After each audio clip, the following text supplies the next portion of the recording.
Bienvenido al podcast de Aeroazteca, el podcast en el cual hablamos sobre todos los referentes de la aviación.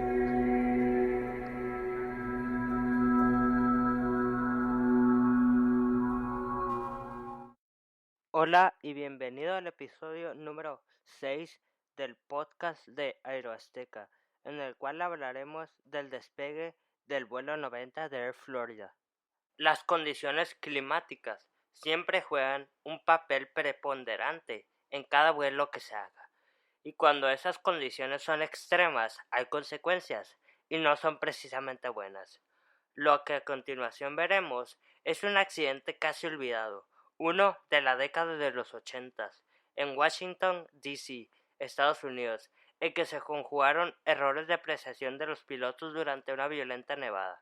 Prepárense a escuchar la tragedia del vuelo 90 de Air Florida. Es el 13 de enero de 1982. En el Aeropuerto Nacional de Washington, D.C., había inquietud, ya que se vivía una de las peores nevadas de esa época.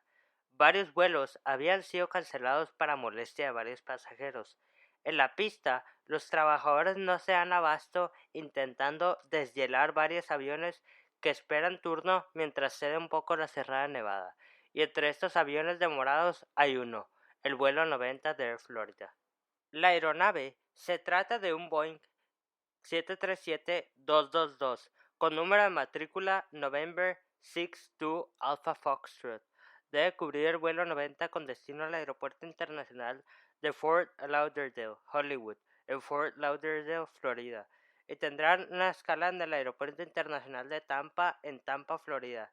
Ya están en sus lugares 74 pasajeros que serán atendidos por 3 sobrecargos. En los mandos se encuentra el capitán Larry Whitton y el primer oficial Alan Pettit, que juntos acumulaban 10.150 horas de vuelo. Los pilotos se encuentran algo preocupados por la nevada, ya que a causa de esta ya van muy retrasados en su salida, y en cierto momento el capitán hizo la petición de deshielo de las alas, dado que se les había acumulado demasiada nieve, así que los trabajadores aeroportuarios proceden a deshielar las alas del vuelo 90. Resulta que ese mismo avión, con la misma tripulación, había venido horas antes de Miami, cumpliendo otro vuelo que acabó en Washington. Ahora llevarían ese avión de regreso a Florida y según su itinerario ya estaban aproximadamente 1 hora y 45 minutos retrasados gracias a la nevada. Poco después, las condiciones mejoraron un poco, y entonces viene el primer error de los pilotos. Un remolcador debía sacar al avión a pista, pero no podía rodar, patinaba en el hielo y no se podía agarrar al pavimento. Es entonces que los pilotos intentan alejarse de la puerta de abordaje por sus propios medios, usando los reversores de las turbinas. No lo consiguen y aún así lo siguen intentando, sin darse cuenta que en esa maniobra los motores están tragando mucha nieve. Al final, otro remolcador con cadenas en las ruedas logra sacar a pista al avión para que tome su turno de despegue.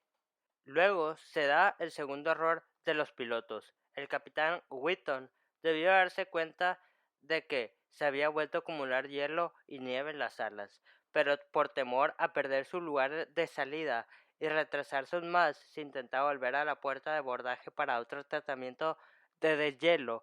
Se quedó en la pista de salida esperando su turno.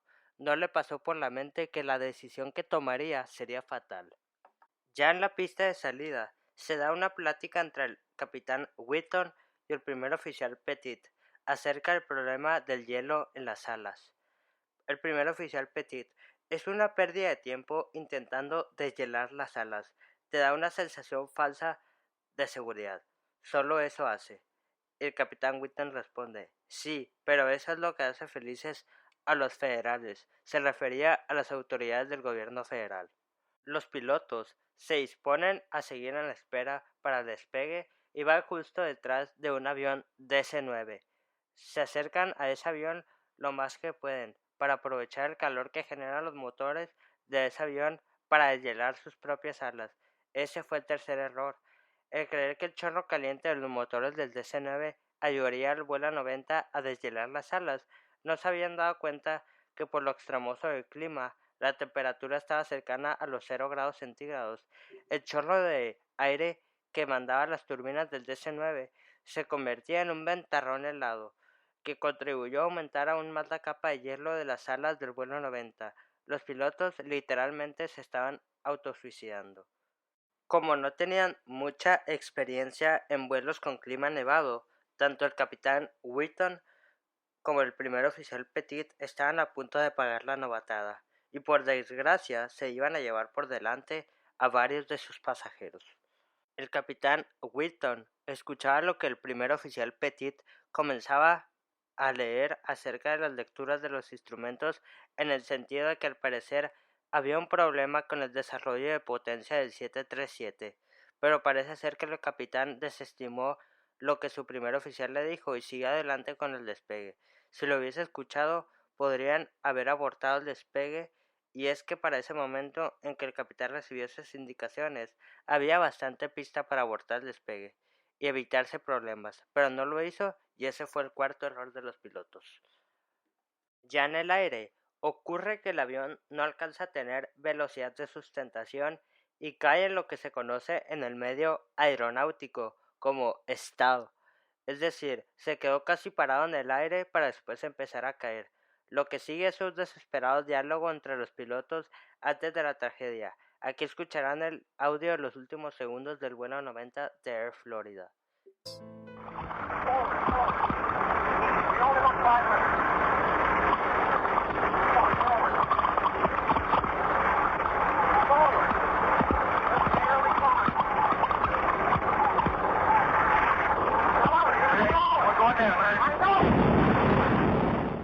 El 737 se había precipitado hacia uno de los puentes que cruza el río Potomac, el de la calle 14. En su caída aplastó a 6 automóviles y a un camión que se hallaban en ese puente, y al mismo tiempo dañó parte de una vía férrea que corre paralela a ese puente, y posteriormente cayó a las congeladas aguas del río.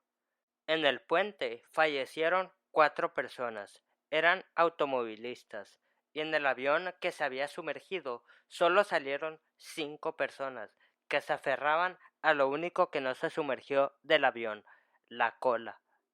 Como las condiciones climáticas eran severas, muchas oficinas habían dejado a sus empleados salir antes para reunirse con sus familias y protegerlas. Es por eso que a la hora del accidente habían demasiados automovilistas, y eso propició en gran medida que la ayuda de ambulancias y equipos de rescate que tanta falta hacía no pudiera llegar a tiempo al sitio del desastre. Cerca de ese lugar, en el río, había un remolcador del Servicio de Guardacostas de los Estados Unidos. Era el Capstan. Se acercó tratando sus tripulantes de ayudar en lo que fuera, pero no tenía los implementos adecuados para ese fin. Trataban de improvisar salvavidas que lanzaban a los supervivientes, pero estos no podían alcanzarlos, y ni pensaron meterse a nadar con el agua tan helada como estaba. Así que se quedaron cerca para marcar la zona en espera de los equipos de rescate. Roger Olean se hallaba a bordo de su camioneta con rumbo a su casa. Estaba por cruzar el puente de la calle 14 y por la nevada cerrada no vio lo que había pasado, pero sí escuchó a otro hombre que gritaba que un avión se había estrellado, y sin pensarlo 2 veces se acercó al lugar para ver qué podía hacer, y entonces hizo algo que podría considerarse insensato: se lanzó al agua para salvar a los pasajeros. 3 militares que trabajaban en el Pentágono vieron lo que Olean hizo y también se acercaron a la ribera del Potomac para ayudarlo, si es que acaso salía con vida de esas heladas aguas. Ellos eran Steve Rains, Aldo de la Cruz y Steve Bell. Ellos trajeron consigo un vehículo todoterreno para ayudar a Olean a tratar de remolcar a los supervivientes. Al mismo tiempo, una ayuda por aire había llegado. Era un helicóptero de la policía Bell 206 Lima 1, número de matrícula November 22 Papa Papa. Estaba en una base llamada Nido de Águila, y de allí despegó apenas se supo que el 737 de Air Florida había caído al río. A bordo iban el piloto Donald W. Usher y el paramédico Melville E. Windsor. Ellos se acercaron lo más que pudieron a las heladas agua y comprendieron que la única manera de ayudar a los supervivientes era arriesgándose ellos mismos. Así que Usher bajó el aparato lo más que pudo, acercando uno de los esquís de aterrizaje al agua en un intento de que alguno de esos pasajeros lo pudiera asir para ser ayudado.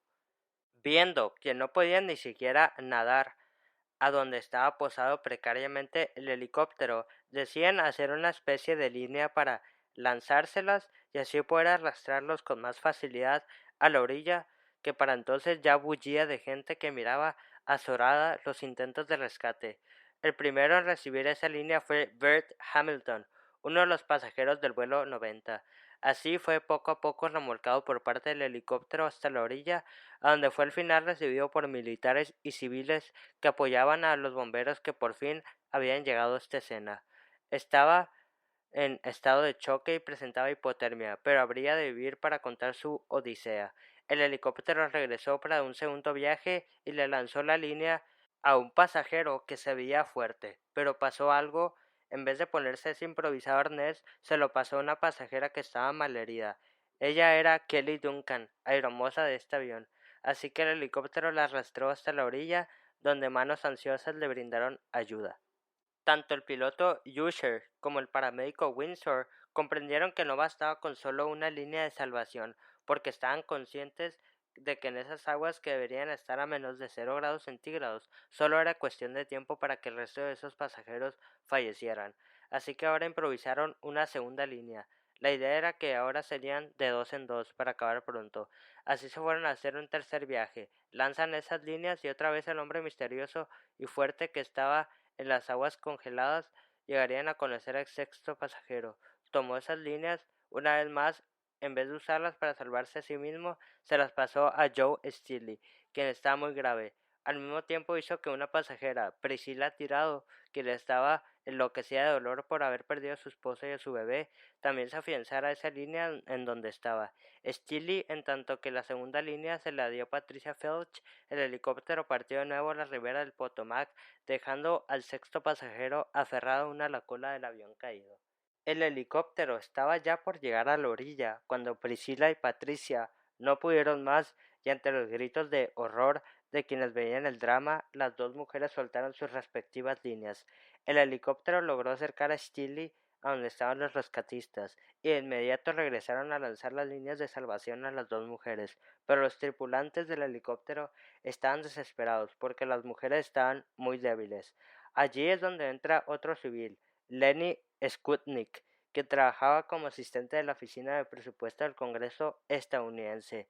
Al ver lo que pasaba con las dos mujeres, no lo pensó dos veces, se quitó la ropa y las botas y haciendo caso omiso de la temperatura extremosa, se lanzó al agua para sorpresa de quienes veían aquello. Se puso a nadar hasta alcanzar a Priscilla Tirado, la jaló a la orilla y allí fue rescatada. El aparato regresó ahora para ayudar a Patricia Felch. Entonces el paramédico Windsor se atrevió a salir del aparato y bajar al agua, para hacer que la mujer se afianzara a la línea y pudiera ser remolcada. Una vez salvadas esas dos mujeres, lo que seguía era regresar por el sexto pasajero, así que vuelven, pero ya no estaba a flote la cola del avión.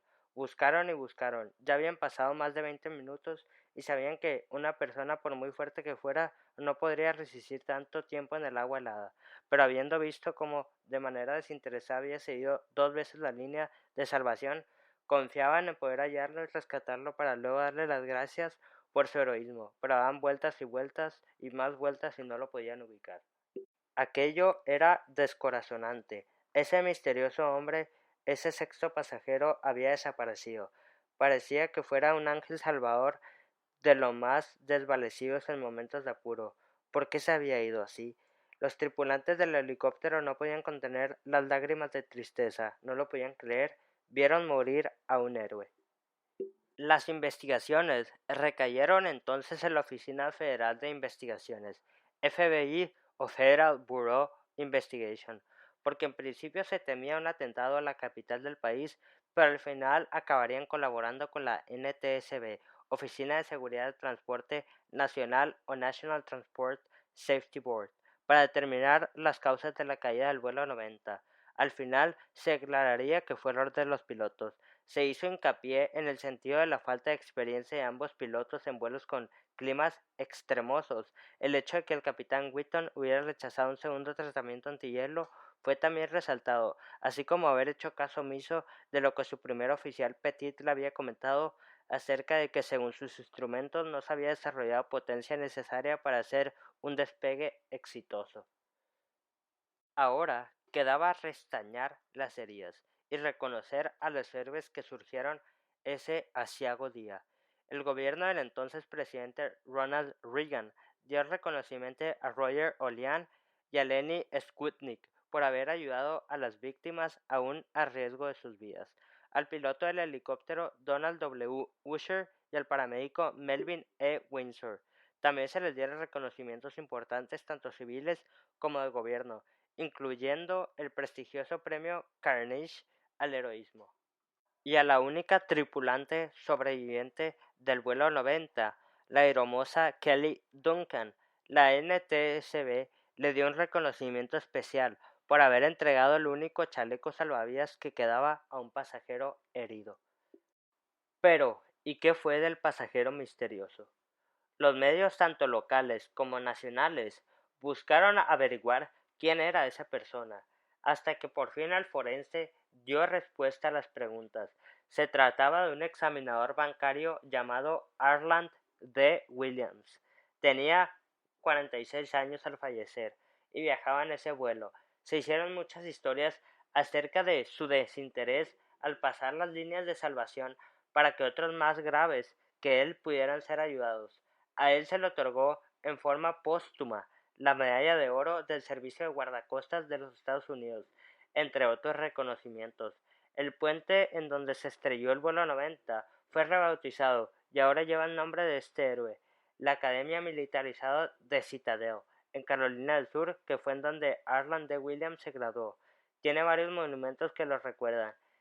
Y en el año 2003, en la ciudad natal de Williams, en Mattoon, Coast Country, Illinois, se erigió una escuela primaria que lleva su nombre. Muchas gracias por haber escuchado este capítulo del podcast. Me pueden seguir en mis redes sociales. Soy como Tops Aviones Games en Facebook, Twitter, Instagram y Twitch.